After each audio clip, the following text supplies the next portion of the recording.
We've obtained explosive leaked news revealing Harley-Davidson's secret CEO list after their last one suddenly departed.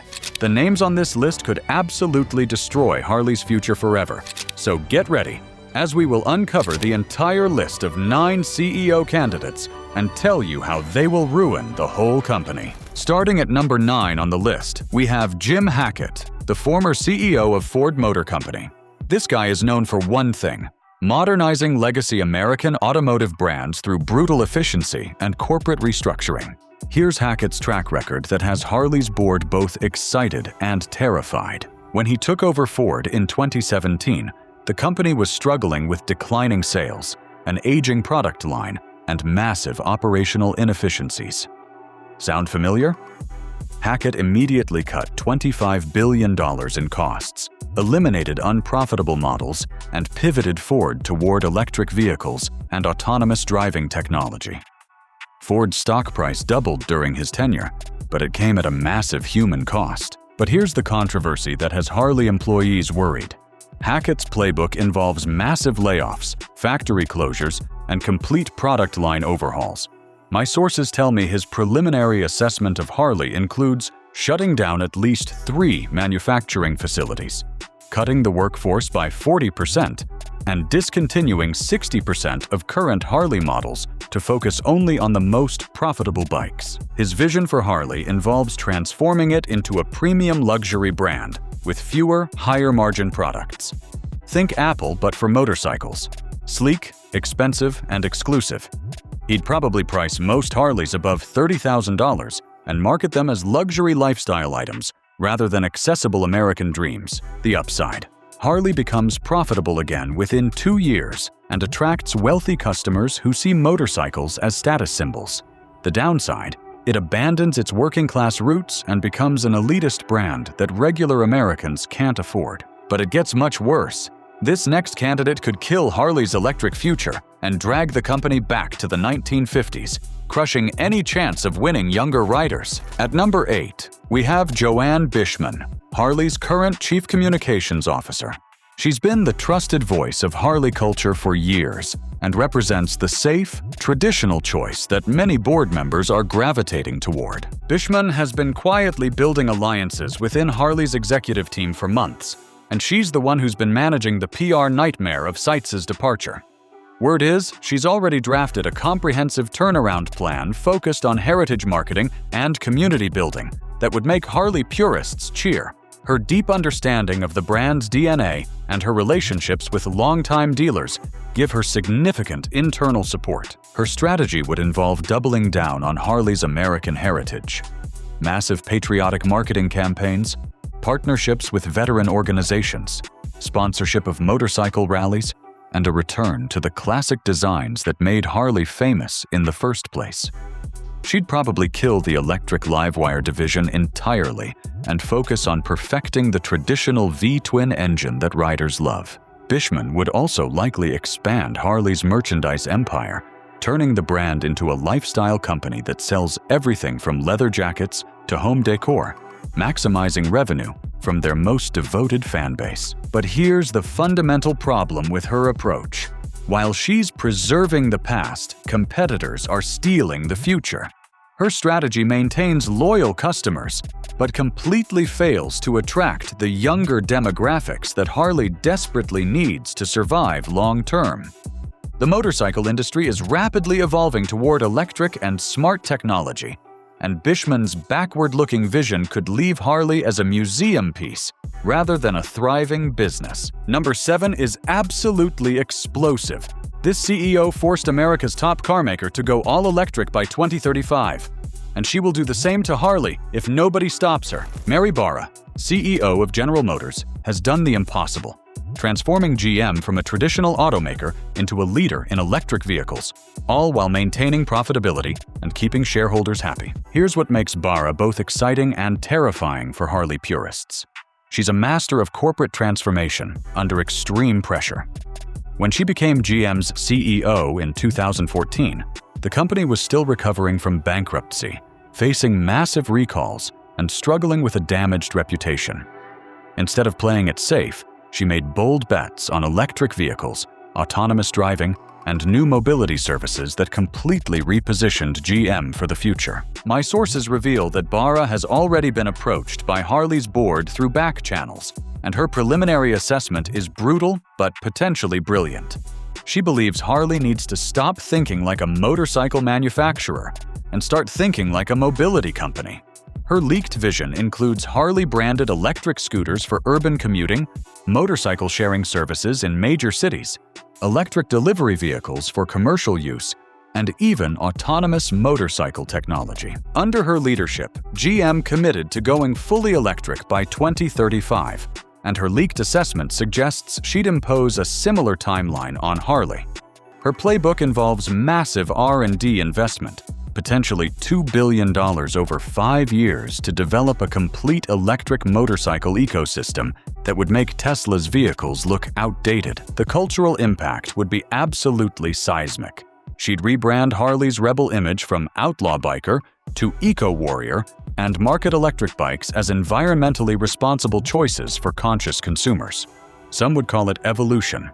Others would call it cultural betrayal. If you thought that was bad, at number 6 is a candidate that's already inside of Harley, with a secret evil plan to take down the whole company. Fleas is currently the president of Livewire, Harley's electric motorcycle division, and she's literally leading Harley's electric future right now from the inside.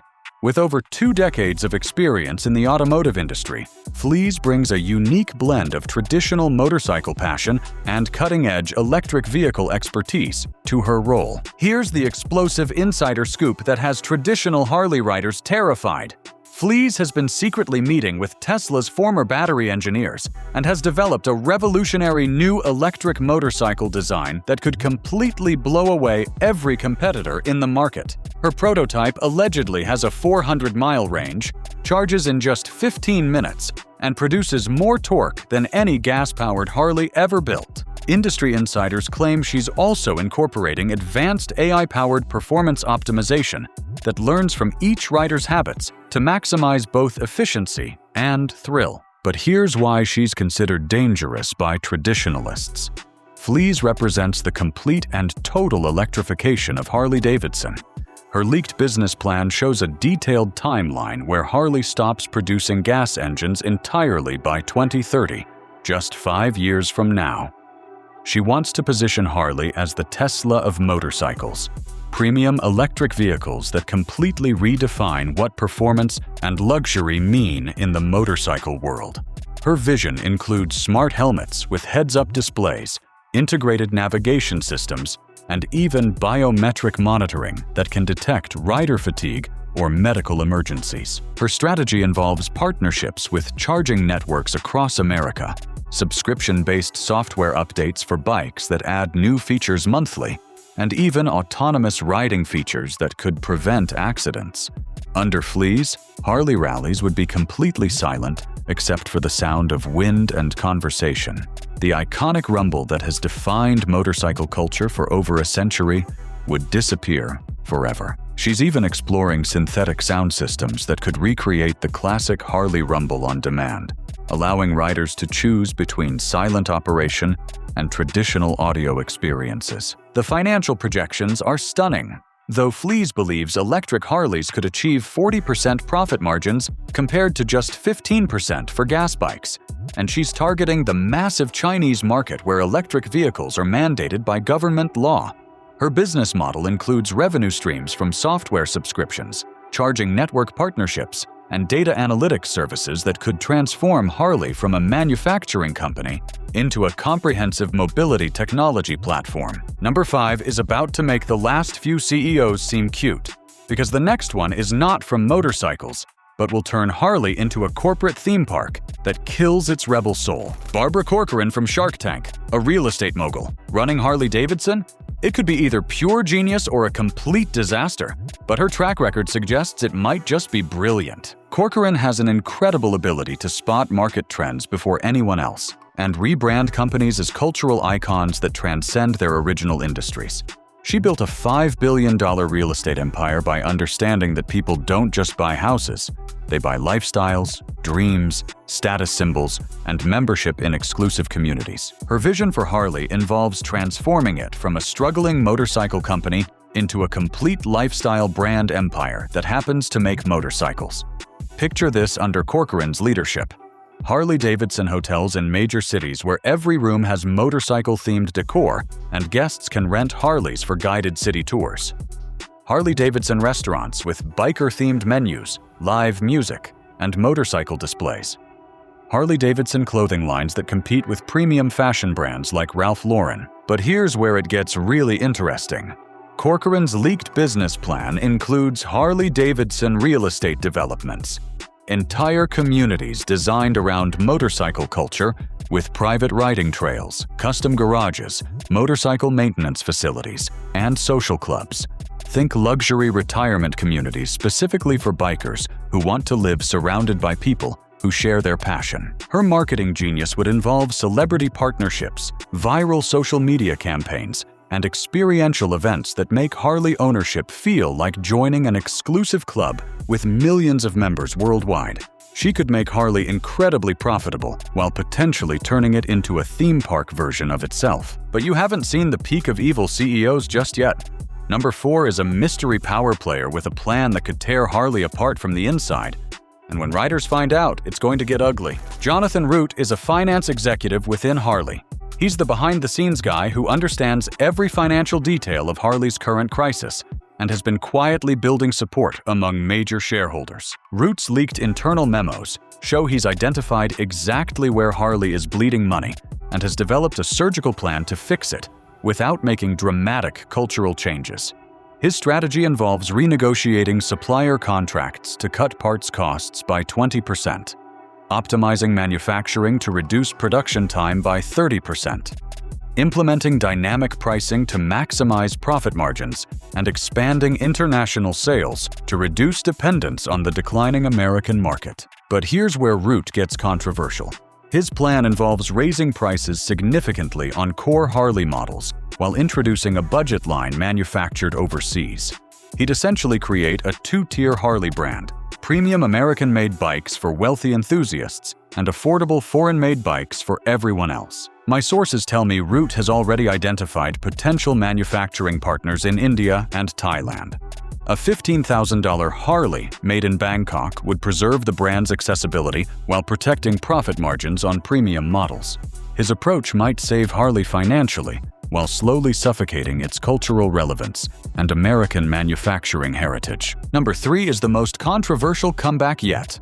A failed CEO who might just save Harley or crash it harder than ever. The craziest part? Some riders are actually rooting for him. Matthew Levatic is the ultimate wild card. He was Harley's CEO from 2015 to 2020, leaving under controversial circumstances. But his potential comeback could be either a masterstroke or corporate suicide. Here's the insider story about Levatic's departure that most people don't know. He was actually ahead of his time with his vision for Harley's future.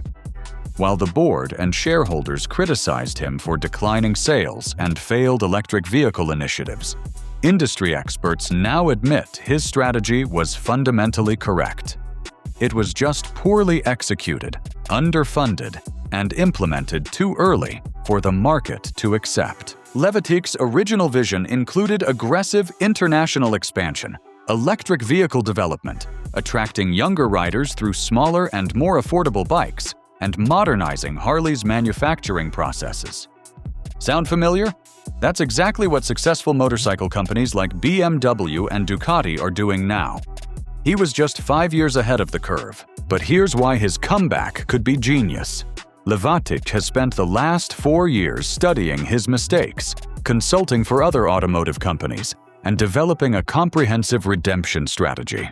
My sources tell me he's learned from the failures of his first Harley tenure and has a completely new approach that addresses every mistake he made previously. His new plan allegedly includes strategic partnerships with tech companies for advanced motorcycle features, subscription-based services for maintenance and insurance, a complete overhaul of Harley's dealer network to create experiential showrooms, rather than traditional sales floors, and a phased approach to electrification that respects traditional riders while attracting new ones. The most controversial part of his comeback plan involves admitting that his previous electric vehicle strategy failed because it tried to make electric bikes exactly like gas bikes. His new approach would embrace the fundamental differences, creating electric Harleys that are faster, quieter, more technologically advanced, and more exciting than traditional motorcycles, rather than trying to replicate the past. Bringing back a failed CEO could signal that Harley is completely out of ideas and desperately clinging to the past. But sometimes companies need a leader who's learned from spectacular failure and has the wisdom that only comes from making expensive mistakes. Cracking the top 2 is the most unhinged twist yet. Number 2 might be a Hollywood action star aiming to run Harley. Will he turn it into a futuristic, hydrogen-fueled empire? Or the biggest celebrity business disaster of all time? Arnold Schwarzenegger is the most audacious choice possible. The Terminator as CEO of Harley-Davidson? It sounds completely crazy, but when you analyze the potential, it might be brilliant. Here's what makes Arnold fascinating beyond his celebrity status. He's not just a movie star, he's a serious businessman who successfully governed California during one of its worst financial crises in history. As governor, he managed a $2 trillion economy, negotiated with powerful unions, implemented environmental policies, and made tough decisions under extreme pressure. That's real executive experience managing complex organizations, not just celebrity endorsements. But here's the insider information that has Hollywood and Wall Street buzzing. Arnold has been quietly investing in electric vehicle companies and environmental technology for years. He's passionate about clean energy, but also understands the importance of American manufacturing and cultural heritage. His unique combination of environmental advocacy and patriotic values could bridge the gap between traditional Harley riders and younger, eco-conscious consumers. Arnold's leaked vision for Harley involves something nobody else is talking about: hydrogen-powered motorcycles. He believes hydrogen fuel cells could give Harley the best of both worlds. Zero emissions like electric bikes, but with the sound, feel, and range of traditional engines. Imagine a Harley that rumbles like a classic V-twin, but produces only water vapor as exhaust. The marketing potential is absolutely insane. Arnold's global celebrity status could make Harley relevant in international markets where it's currently unknown or struggling. His action movie credentials align perfectly with Harley's rebel image, while his environmental advocacy could attract younger riders without alienating traditional customers who love the brand's heritage. His political connections from governing California could help Harley navigate complex international trade issues and environmental regulations that are becoming increasingly important in global markets. His relationships with world leaders could open doors for expansion that no traditional CEO could access. It's time for the absolute pinnacle of shocking CEOs. This person could turn Harley into the Tesla of motorcycles, or burn its legacy to the ground in one move. And here we are at number 1, Elon Musk, with an estimated net worth of $200 billion. I know what you're thinking. There's no way Elon would leave Tesla for Harley. But hear me out on why he could be the perfect choice, and why this might actually happen. Here's exclusive information my sources have revealed. Elon has been quietly frustrated with Tesla's board limiting his creative freedom and forcing him to focus on mass-market vehicles rather than revolutionary innovations. He's looking for a new challenge where he can implement radical ideas without corporate interference. Harley-Davidson, as a smaller company in crisis, could give him that complete creative freedom he's been craving. Why could Elon save Harley? Firstly, Elon has revolutionized automotive production with Tesla's gigafactories and manufacturing techniques.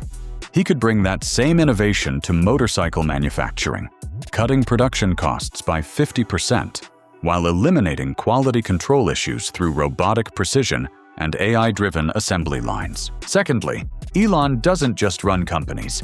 He creates cultural movements that reshape entire industries. Under his leadership, Harley wouldn't just be a motorcycle company, it would become a symbol of American innovation and rebellion against the status quo, turning traditional rallies into technology showcases. Here's the key point.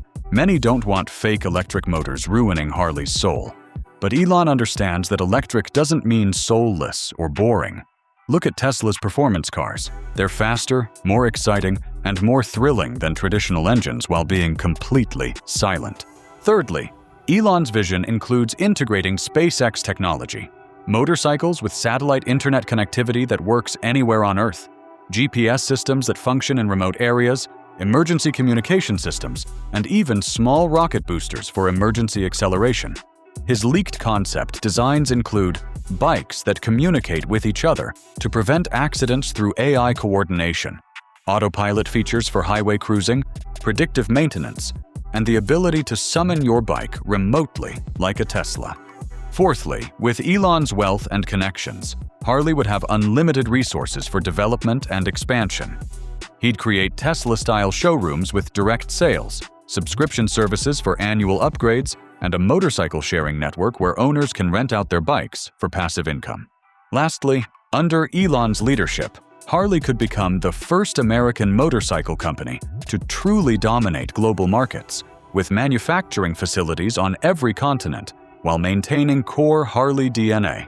Traditional riders might initially revolt, but Elon's track record shows he wins over skeptics through superior performance, just like Tesla became the world's most valuable car company.